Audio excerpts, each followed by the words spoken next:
Hello, how are you? Hello, Kieran. I'm great. How are you? Great, thank you. So, are you excited about today?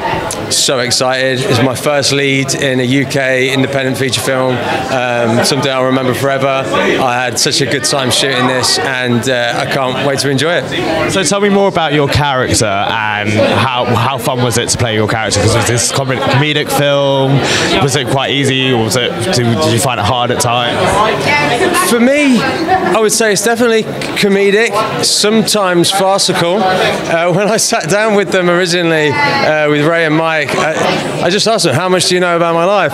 It's a soap actor who's been on the soap for 5 years. He leaves, goes to America. If anyone's been following my career, it's a very similar path.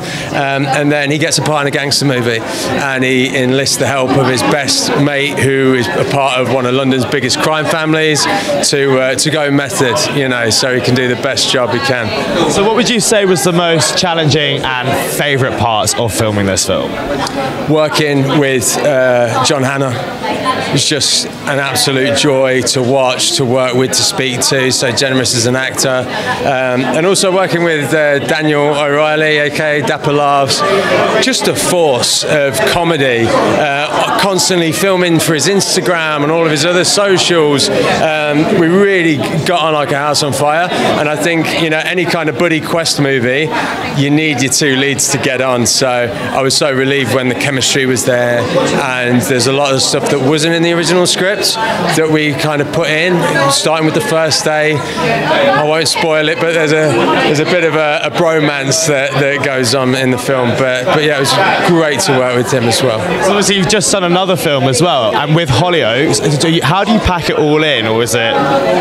Do you even have time to sleep? The fruits of the last few years' labour of just all coming to bloom at the same spring summer for me. So obviously Gangster's Kiss was shot nearly 2 years ago, Bermondsey Tales a year ago, and then for them to come out whilst I'm on the TV every other night of the week is great for everybody, especially all the producers. So yeah, it's just great. I mean, and just before Christmas, I made my West End debut in a new musical for tonight. That's looking at doing another run in England and maybe even Broadway in the future. So at the minute, I'm just head down, be really grateful for all the opportunities, work as hard as I can, and hopefully there'll be more to come. And then if you could sum this film up in 3 words, how would you sum this film up?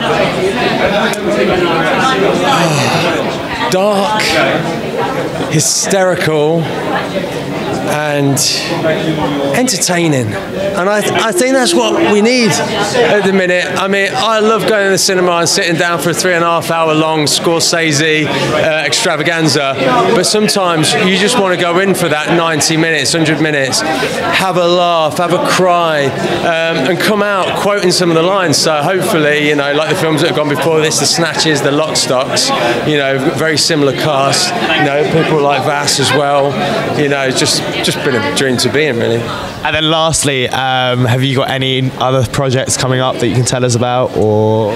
There's always, for the last 3 or 4 years, there's been a huge push from a lot of Marvel fans for me to play a certain character in the MCU, basically because of my family's heritage and this particular character's heritage. Obviously, it's a 1,000,000 to 1 shot. I'm up against people like Javier Bardem, Christoph Waltz, Cillian Murphy, and that's just a few of the people I'm up against. But who knows? Fingers crossed. And if there's a time for it to happen, you kind of feel like we live in that time, where people want to see those cultures represented accurately on the big screen. So, fingers crossed, but who knows? And if not, you'll see me next week, Freddie Roscoe, E4, every night at 7 o'clock. I love that. Mate, I love you. I think you're fantastic. I'm very excited for tonight. I hope you have a great night tonight as well. You too, mate. I hope you enjoy the film. Thank you.